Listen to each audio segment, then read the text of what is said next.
Olá, amigo internauta, leitor do Jornal Diário de Suzano. Começa agora o programa DS Entrevista. É o último programa do ano.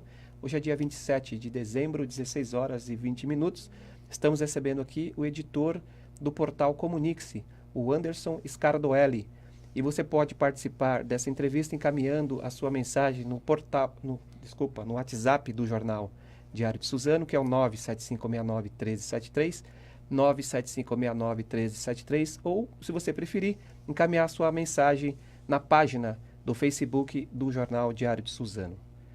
Anderson, obrigado pela sua presença aqui, por ter aceitado o convite. Eu queria que inicialmente você deixasse uma saudação especial para o nosso internauta que está nos acompanhando nesse momento. Com certeza. Boa tarde, Edgar. Boa tarde, Bruna, que está dirigindo aqui a entrevista.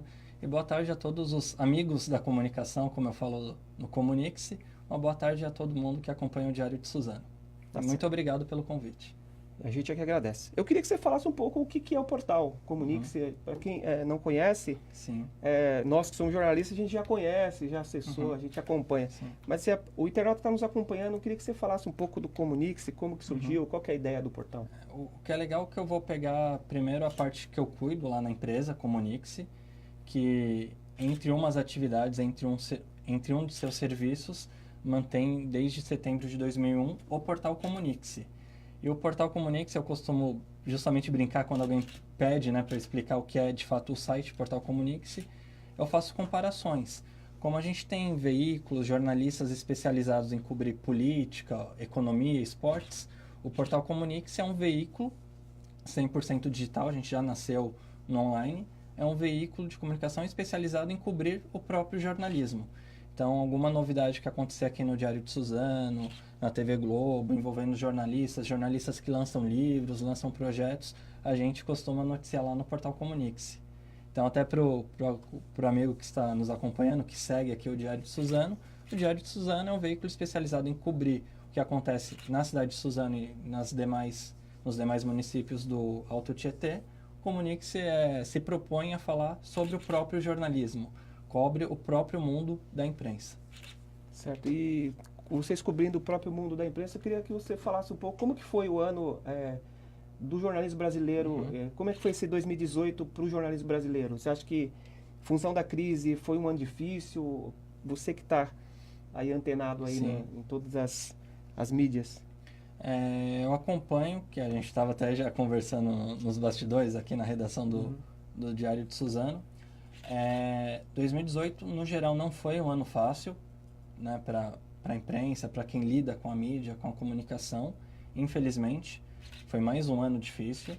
E eu digo mais um ano porque eu estou há 9 anos na redação do Portal Comunique-se e eu tenho acompanhado, ano após ano, é uma crise que tem sido repetida, né? Não foi especialmente o ano de 2018 que foi um ano difícil para a comunicação, para o jornalismo brasileiro.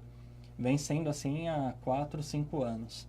Tanto que agora, né, como um especial de Natal, eu produzi na própria véspera natalina, dia 24, justamente um especial, uma reportagem, um compilado, questionando até se, de fato, nós, jornalistas, teríamos boas festas. Porque justamente agora, no mês de dezembro, tivemos demissões, tivemos casos de calotes mesmo, né, falando em português, claro, não só na Editora Abril, mas a empresa responsável pelo jornal O Dia, lá no Rio de Janeiro, também está em recuperação judicial. Tem jornalistas sofrendo com essas questões, foram dispensados, não receberam FGTS, porque quando a empresa entra com pedido de recuperação judicial, você, jornalista que foi demitido, entra como credor da empresa. Então, não recebe os seus direitos. Tanto que teve até uma colega minha, uma jornalista, que eu cito na matéria, que ela entrou na malha fina porque ela declarou imposto de renda, só que não bateu com a declaração do jornal. O jornal errou. O jornal não declarou o tanto que tinha repassado, né, pagado para ela. Ela entrou na malha fina, além de ter recebido o calote jornal, entrou na malha fina graças à incompetência administrativa do jornal em questão. E no geral eu vejo que o jornalismo, seja ele o impresso ou não aqui no Brasil, casou de forma bem feliz a crise do país, a crise econômica do Brasil, com a crise que eu não vejo assim. Tem muita gente que fala a crise do impresso. Eu não vejo como a crise do impresso. Eu vejo como a crise do modelo de negócio do jornalismo. Tanto que tem projetos, tem veículos online que não conseguem se manter. Então, não é uma exclusividade do impresso, do jornal ou da revista. Tem projetos que a gente até noticia no Portal Comunix, que a gente vê depois de um tempo, tá enxugando redação, tá demitindo, ou às vezes até não prosseguindo o projeto. Teve um que eu lembro que eu noticiei até de forma exclusiva quando lançou, que eu acho que faz 2 anos, que era um Fato Online. Era um veículo que foi lançado com foco na cobertura política. A redação era em Brasília, redação grande, acho que 40 pessoas. Noticiei e pensei, pô, que veículo legal, né? Que ideia bacana. Passaram-se 7, 8 meses, quebrou, fechou o site. Ou seja, não tem mais não é redação. só o impresso, né? A Exato, situação tá para todo mundo. E um exemplo até citando novamente a reportagem que eu fiz, né, esse especial questionando se nós jornalistas teremos boas festas. Um dos veículos que mais demitiu neste ano foi o Grupo Globo. Tanto que agora em dezembro eu citei até que eles promoveram demissões dos próprios comunicadores gestores. Então eles dispensaram a Ruth de Aquino, que era diretora do jornal o Globo e da revista Época, demitiram o Marcelo Soares, que era o diretor-geral do Sistema Globo de Rádio, que é Rádio Globo e CBN, e também demitiram 2 diretores ligados à área esportiva do Sport TV e do esporte da TV Globo. Então, até quando a gente vê que o maior conglomerado de mídia do país está demitindo, e está demitindo às vésperas do Natal, é porque a gente precisa rever o modelo de negócio. É assinatura, publicidade, até quem é do online também está sofrendo. Como que a gente vai fazer para conseguir se manter? Porque todo mundo sabe, imagino que o leitor, o internauta que acompanha aqui o Diário de Suzano, também saiba da importância do jornalismo, da imprensa livre. Mas cada vez mais o mercado da imprensa, do jornalismo está diminuindo. Então a gente precisa repensar em modelos de negócio, em formas como a gente se comunica com o público em geral, para a gente conseguir passar dessas crises e permanecer ativo, porque sejam redações grandes ou pequenas, uma redação é sempre importante para o público que ela almeja conversar. O Portal Comunix geralmente faz aquelas pesquisas do perfil dos jornalistas, né? Vocês entrevistaram agora esse ano 26 mil jornalistas. Sim, sim. E qual que é o perfil que vocês constataram do perfil do jornalista brasileiro hoje? O perfil do jornalista brasileiro, a gente faz pesquisa até para saber ali a relação do jornalista de redação com o jornalista assessor de imprensa.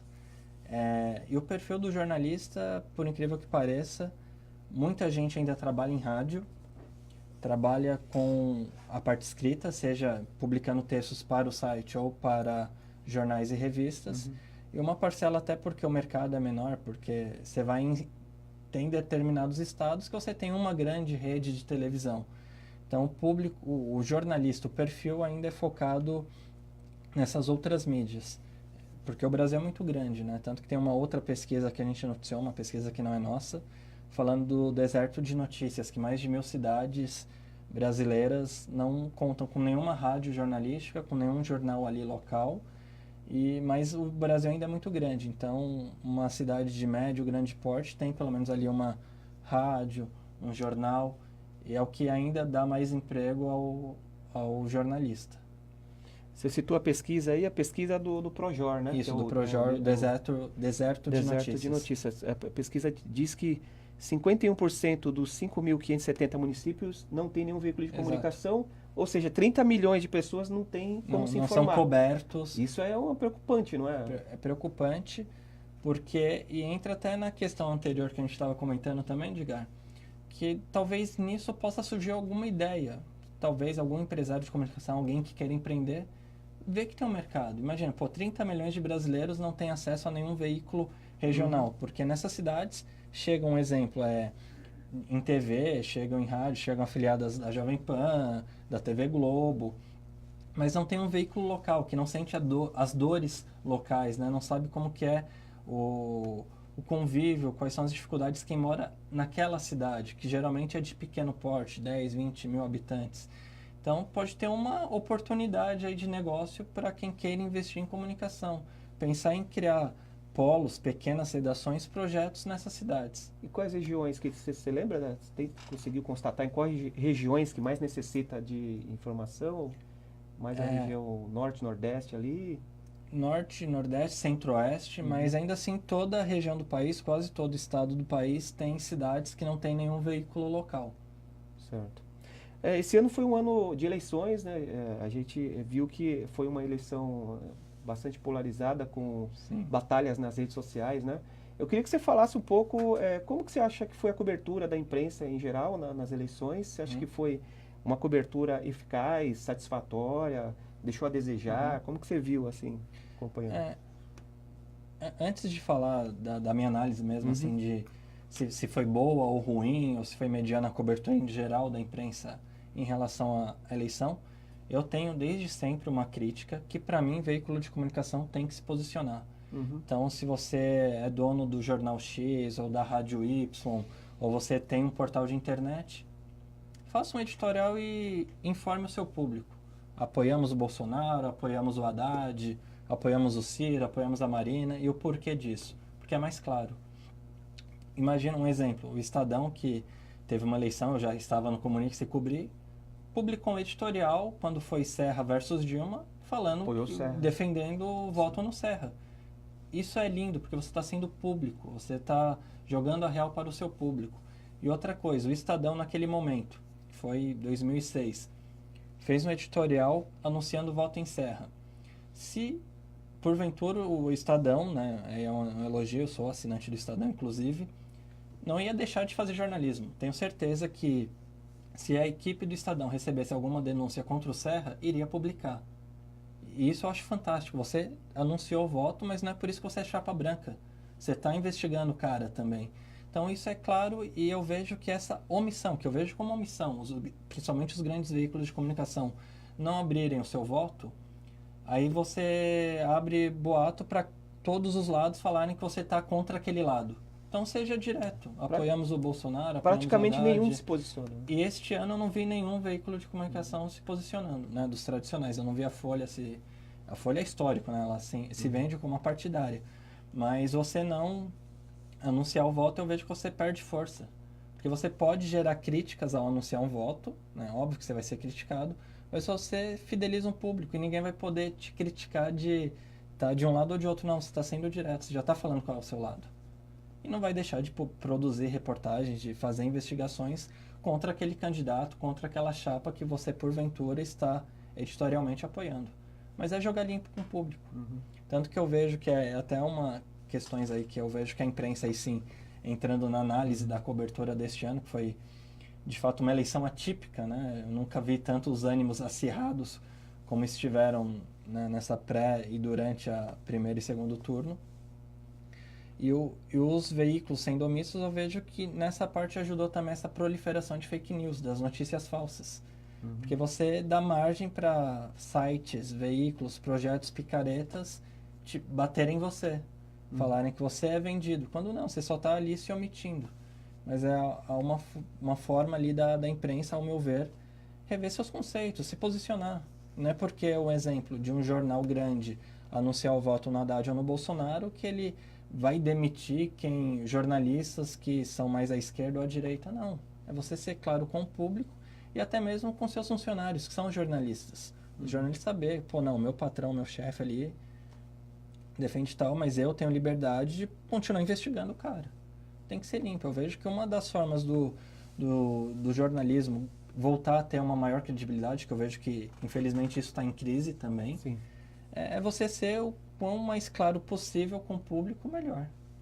De uma maneira geral, você acha que a cobertura, mesmo os jornais não se posicionando diretamente ou publicamente, foi uma cobertura a contento, assim? Você acha que foi boa a cobertura? Não, achei fraca. Eu sinceramente achei fraca.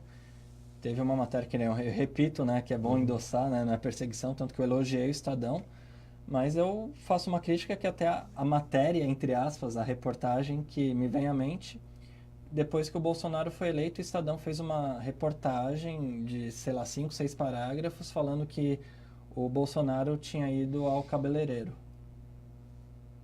Dane-se. Né? Qual que é a relevância disso? Você pode gostar ou odiar o Bolsonaro, mas qual que é a relevância de você falar que o cara foi no cabeleireiro? 2 vezes, que eu lembro que era o foco da reportagem, falar que ele num período de 30 dias, tinha ido a segunda vez no cabeleireiro.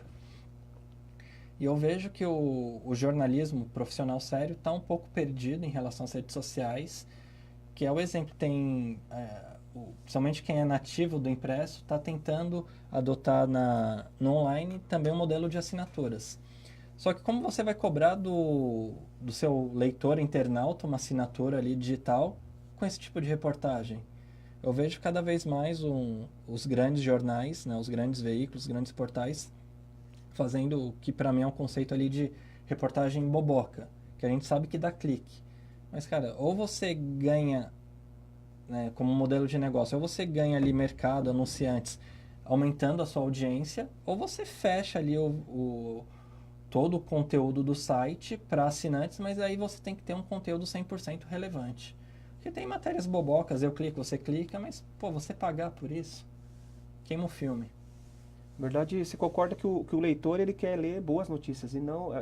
tem essa história que o leitor ele tem preguiça de ler, Sim. mas uma matéria bem elaborada Exato, ele vai uma ler. matéria bem elaborada da leitura, fideliza o público, e o que é legal, até pensando em modelo de negócio, em mercado publicitário, você tendo um chamado textão, né? Em Facebook a gente fala textão, mas você produzindo uma reportagem densa, grande, e aí é recurso de internet, vai colocando imagens, embeda um vídeo junto da reportagem, produz um infográfico, leitor lê, não se cansa, e o que é bom, aumenta o tempo de permanência no site. Quanto maior o tempo de permanência no seu site, você valoriza o seu inventário, valoriza a sua audiência e consegue captar melhores anunciantes, vendendo mais caro ali o CPM, que a gente fala que é o custo por 1.000 impressões. Certo. Você falou do fake news, né? Um problema Sim. sério, né? Que inclusive influenciou nas Sim. eleições americanas, né? Que no, Em certa parte eu vejo que influenciou aqui também, né? Em certa parte. Sim. E tem algumas plataformas que foram criadas, né? Por exemplo, o Aos Fatos, A Lupa e outras plataformas. o Troco da agência pública. O Comunique se pensa em enveredar também por esse caminho de criar alguma plataforma de fake news. E como que vocês estão combatendo essa questão? Como a gente é um veículo segmentado, né, em falar do próprio jornalismo, a gente se atenta a tentar desmentir algo que acontece com um veículo de comunicação. Teve até um caso que, há 2, 3 anos, que bombou, viralizou no Facebook sobre uma manchete falsa do G1. E era boato, era uma notícia falsa.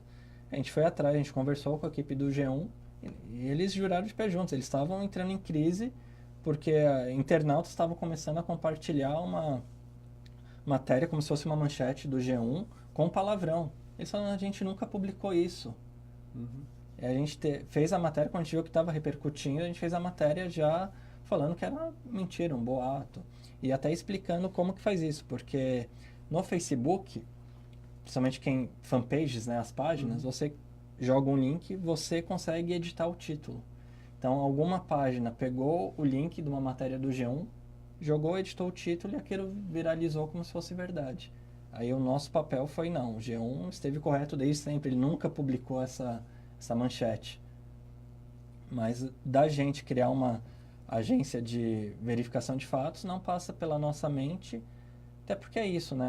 A gente vê que os veículos de comunicação em geral erram, todo mundo erra, o Comunique-se já errou, mas não de forma deliberada. Então, não tem o porquê a gente criar uma agência anti-fake news para falar dos fake news da imprensa profissional, porque a imprensa profissional ela não trabalha com esse propósito. Já é o DNA já tem que ser a checagem, né? Você tem que checar. Exato. O que a gente comenta ou não, que tem casos que viram até engraçado, são as chamadas barrigas, né? O público que nos acompanha, barriga é um jargão no mundo do jornalismo para quando alguém comete um erro. Sim. Então teve ali a barriga do Ricardo Noblat, quando ele ainda era do Globo, falando que o Temer ia renunciar. Sim. Temer não renunciou. Então a gente noticia isso, brinca com isso. Quando o Mário Sérgio Conte, na Copa do Mundo de 2014, entrevistou o sósia do Felipão, pensando que era o Felipão, a gente noticiou isso também, né? Então a gente repercute esses erros, mas não é o caso da gente, do Comunique-se, enquanto empresa, ter uma agência de verificar os fatos do próprio jornalismo. O Gil Fuentes, ele colocou aqui um comentário falando que é o colunista aqui da casa. Isso, o colunista da casa. que o jornal Folha e a Folha de São Paulo tem se mostrado radicalmente contra o presidente Jair Bolsonaro pelo Twitter. Você tem percebido sim. isso também ou não? Concordo com o Gil Fuentes, até comento com os meus colegas de Comunix, com os meus amigos também, que entra até naquela questão também que eu comentei, que eu acho que seria tão mais sincero, mais bonito, mais limpo, a Folha falar que ela, de formas gerais, é contra os conceitos, as ideias do Bolsonaro. Porque vender essa ideia de apartidarismo, no caso da Folha, eu sinceramente não acredito. Para mim foi claro, durante a cobertura eleitoral, que a Folha de fato teve reportagens muito mais fortes contra o Bolsonaro do que contra o Haddad, isso pensando no segundo turno. E agora eu vejo que qualquer coisa também que o Bolsonaro... E eu sou um crítico ao Bolsonaro porque eu, enquanto jornalista, eu gosto de bater em todo mundo, né? Não busco ser chapa branca. Mas acho que seria mais limpo a Folha jogar, porque jogar pro ar, ó, somos contra essa e essa ideia do Bolsonaro. Ok. Agora não, a gente faz um jornalismo partidário. A Folha, ela nunca declarou voto ou apoio a ninguém. Mas ninguém é bobo e eu concordo com o Gil Fuentes, né? Você acompanha ali, não só o Twitter, mas a home da Folha, você vê que é pesado. Assim como, claramente, o R7, né, citando um outro veículo, né, como eu que trabalho já há quase 10 anos acompanhando a própria imprensa, para mim foi nítido, não é uma crítica nem a Folha nem ao R7, mas para mim foi nítido que o R7 estava contra o Haddad. Então, por que não jogar limpo, né? Porque o R7 não publicou um editorial falando que entre Haddad e Bolsonaro eles apoiavam a eleição do Bolsonaro. Não, aí fica... Aí como que o jornalismo profissional vai reclamar de quando ele é alvo de fake news? Sendo que ele também não é tão claro com o seu público. Pensando no público mesmo. Eu, enquanto leitor da Folha, do R7, eu me sentiria muito mais confortável sabendo em quem o R7 apoia o voto, em quem a Folha apoia o voto, do que ser iludido que, não, são apartidários. É mais nos Estados Unidos e na Europa, né, Sim. que os jornais se posicionam. Sim. Né? Você acha que aqui no Brasil vai chegar um dia que isso pode acontecer? Já emendo outra pergunta em relação a 2019, né? A questão dos jornais. Como que você vê aí com o novo presidente? De se posicionar, eu vejo que até é questão do público. Eu vejo cada vez mais o público tem esse fácil contato, seja Facebook, seja WhatsApp, seja YouTube, seja no campo ali de comentários dos sites desses veículos. Eu vejo que é uma cobrança cada vez maior do próprio leitor, do público, de, pô, e aí, vocês se posicionam, vocês votam em quem, vocês querem que a gente não vote em quem. Então eu vejo que é um caminho natural até pela questão de mercado no sentido do público cobrar posicionamento cada vez mais claro dos veículos de comunicação.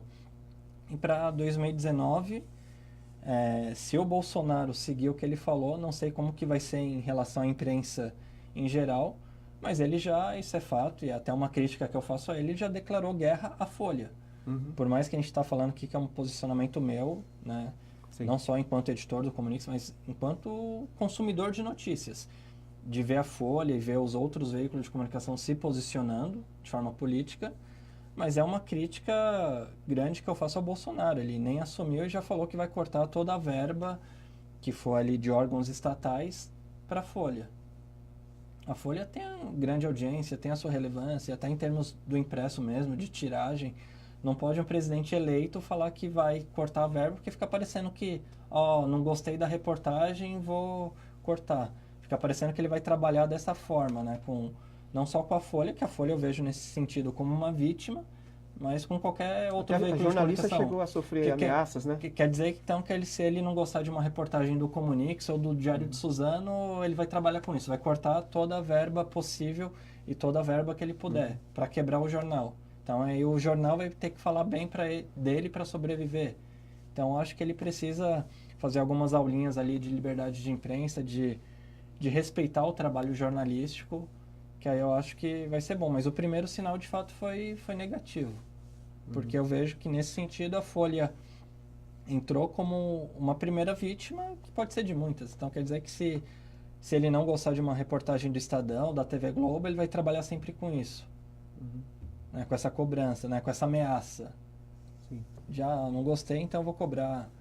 Que é essa questão dele, do clã ali que o cerca, principalmente os filhos, toda a reportagem investigativa que tem contra ele ou contra alguém ali do círculo político dele, eles falam que é fake news. Não, não é fake news, é reportagem investigativa.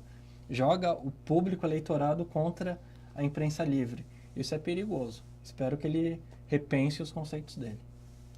Eu queria falar um pouco sobre o Prêmio Comunix. Sim. Já está entrando, qual edição que Sim. é? Esse ano foi Essa foi a 16ª edição. 16ª edição. Sim. Vocês já estão se preparando para 2019. Eu queria que você falasse um pouco como que é feita essa escolha aí como que é feita a escolha dos melhores jornalistas, as premiações Sim. que vocês fazem, né, todos os anos. Sim. O que é legal é que o Prêmio Comunix surgiu em 2013, em 2003, com a ideia que a gente segue até hoje, que é valorizar os profissionais da própria imprensa, né? Valorizar os colegas de jornalismo. E é quem decide, né? Não é uma escolha nossa, não é uma escolha da equipe do Comunix, é uma escolha do público, porque são 3 fases de votação abertas ao público. Então é o público que define quem é o melhor apresentador de rádio, quem é o melhor jornalista de esporte da mídia escrita, da mídia falada, quem é o melhor jornalista de economia, quem é o melhor jornalista empreendedor. A gente divulga a primeira fase, são 13 categorias, o público vai votando. Os 10 mais bem votados em cada uma das categorias e subcategorias vão para a segunda fase. Abrimos novamente ao público, votam, definem os 3 vencedores. E no dia da festa, que a gente fala que é o Oscar do jornalismo brasileiro, a gente revela o vencedor de cada categoria. O que você lembra que mais ganhou assim? Ricardo Boechat. É o maior vencedor da história do Prêmio Comunix. E é um vencedor multimídia, porque... Tá em tudo, né? Tá na rádio. E lá no Prêmio Comunix tem uma questão que quando você vence 3 vezes consecutivas em uma mesma categoria, você vira mestre daquela categoria. O Boechat ele já é mestre como âncora de rádio, âncora de TV, colunista de notícia. E também já venceu alguns troféus como jornalista nacional, que é voltado a quem cobre política. E o legal é que é o público que escolhe, Sim, né? é o público, 100% público. O público, quem acompanha o Portal Comunix, que é o júri, que é o jurado da premiação. As indicações, como que são feitas? A pessoa que pode se inscrever ou tem indicações? Não, na primeira fase é 100% aberto. Então, quando a gente abrir a primeira etapa de votação do Prêmio Comunix 2019, você, enquanto internauta do Comunix, vai ter 3 campos. Em branco, você digita seu nome. Então, para âncora de rádio, neste ano, quero votar no Boechat, no Sardenberg e no Milton Jung. Você digita na mão e depois a gente computa, analisa e valida os votos do internauta. Certo. Bom, a gente está caminhando para o final, mas eu queria ainda que você falasse um pouco, perguntar para você sobre o diploma de jornalista. Você é a favor ou não o jornalista ter diploma? O que você acha dessa decisão, né? Que já foi, Gilmar Mendes lá atrás já cancelou, né? O diploma, né? O que você acha disso? Eu, enquanto jornalista que me graduei, estudei 4 anos, inclusive sou pós-graduado, né? Me formei pela Uninove, sou pós-graduado em jornalismo digital pela SPM, então sou defensor, sim, da formação acadêmica. Eu, como crítico, né, tenho lá minhas críticas a se fazer às faculdades de jornalismo, eu acho que elas deveriam ser cada vez mais práticas. Eu vejo até na pós que elas ainda são muito teóricas, mas é importante, porque eu não vejo questionar se alguém para trabalhar em RH precisa ou não ter diploma. É natural que tenha a graduação, pelo menos ali em administração, em recursos humanos. Eu vejo que, não sei por qual razão, o jornalismo entrou nessa disputa e derrubaram, né, uma decisão do STF, se eu não me engano, em 2010 ou 2011, e segue até hoje sem a obrigatoriedade de você ter o diploma de jornalismo para entrar na área. E eu sou defensor porque, com críticas ou não, vejo que o meio acadêmico te prepara o mínimo, né? Te ensina o mínimo ali para você entrar numa redação, entrar numa rádio, porque eu vejo cada vez mais, não é uma crítica geral, ex-atletas que mal sabem conjugar o verbo português corretamente, tá como comentarista porque agora é permitido, né? Abriu a porteira. Então você, sem ter nem só formação em jornalismo, você sem ter nem faculdade, você entra e exerce a profissão. Acaba desqualificando um pouco. Acaba desqualificando e E todo ano se formam novos jornalistas, mas pela lei você não precisa ter a graduação de jornalista para entrar na área. Mas essa questão de obrigatoriedade, eu vejo até como uma incoerência, porque tem muitos órgãos públicos que, apesar da decisão do STF, quando lança algum edital ali que prevê vaga para jornalista, exige a formação, a graduação, né? exige o diploma, exige a graduação em jornalismo. Tanto que eu lembro uma reportagem que eu fiz, né, até para quem está acompanhando saber, eu sou novinho de Comunix, estou lá há 9 anos, entrei como estagiário até hoje, né, até chegar a ser o editor-chefe, o editor responsável. E eu lembro que uma reportagem que eu fiz, que a gente recebeu a informação que já depois da decisão que surgiu, né, o STF que chancelou isso, de olha, não precisa ter a obrigatoriedade do diploma, a gente descobriu um concurso do STF que tinha vaga para jornalista e exigia o diploma. Tá vendo? Incoerente. Incoerente. Verdade. É uma questão que aí só até voltando, que a gente citou aí a Folha como exemplo em algumas perguntas, né, alguns pontos que a gente conversou. A Folha tem desde sempre a ideia que você não precisa ser jornalista para trabalhar na Folha, que a Folha forma o seu próprio jornalista. Tanto que tudo isso, todo ano tem programa de treinamento da Folha, dirigido por editorias. E eu vejo como um erro, porque você tem que valorizar a academia no sentido intelectual, as faculdades. Que nem eu reforço aqui com críticas, acredito que as faculdades de jornalismo possam melhorar em muito, mas é uma semente, dá base ali para o jornalista dar uma formação, conceitos básicos do jornalismo, que eu vejo que se você mantiver essa questão da não obrigatoriedade do diploma, pode se perder. Bom, estamos caminhando para o final. Eu queria que você falasse um pouco quais vão ser as novidades aí, se você puder revelar, para 2019 do Portal Comunix, se tem alguma coisa prevista aí, alguma coisa nova. A gente está conversando, eu e a gestora de marketing do Comunix, a Alexandra Hebert, que é jornalista por formação. Então a gente já começou algumas conversas, algumas reuniões para definir, e quem acompanha ali o portal.comunix.com.br pode aguardar aí novidades o quanto antes. E o que é legal que não só na virada do ano, eu desde sempre, né, desde que assumi a edição, a responsabilidade de tocar o site, eu vou atrás de parcerias. Então, o Portal Comunix já há alguns anos é parceiro da Abrage, a gente reproduz o conteúdo da Abrage, contamos com alguns colunistas parceiros, tem um que eu destaco aqui que é o Duda Rangel, que é a nossa seção de humor. A gente tem parceria com a Krishna Marron, que já foi diretora do canal History aqui no Brasil. Ela tem um canal no YouTube que é só com dicas para o produtor de conteúdo audiovisual. Então a gente tem essa parte de serviço também no site. E recentemente, já em dezembro, a gente iniciou a parceria com o Night Center, de jornalismo para as Américas, que é um projeto da Universidade de Texas. É um professor brasileiro que toca, né, que lidera essa parte de jornalismo da faculdade, e a gente iniciou a parceria de conteúdo com eles. Então a gente está sempre em luta, trabalhando aí parcerias de conteúdo.